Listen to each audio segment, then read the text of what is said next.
First, open the trunk of your 2013-2019 Cadillac XTS and locate the license plate light housing on the rear deck lid.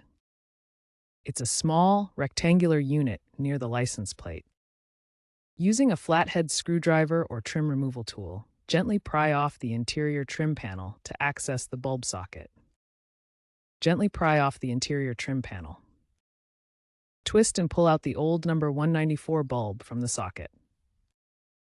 Remember to wear gloves to avoid getting fingerprints on the new bulb, which can shorten its lifespan. Be careful not to over-tighten any screws, as this can crack the plastic housing. Insert the new number 194 bulb into the socket, ensuring the tabs align correctly. LED replacements are a great option for increased longevity and lower energy consumption. Reassemble the trim panel carefully, making sure all clips are properly secured. Test the light by closing the trunk to ensure it illuminates the license plate. If the light doesn't work, double-check the bulb is fully inserted and that the vehicle's electrical system is functioning correctly. Remember, always disconnect the battery before working on electrical components to prevent any short circuits.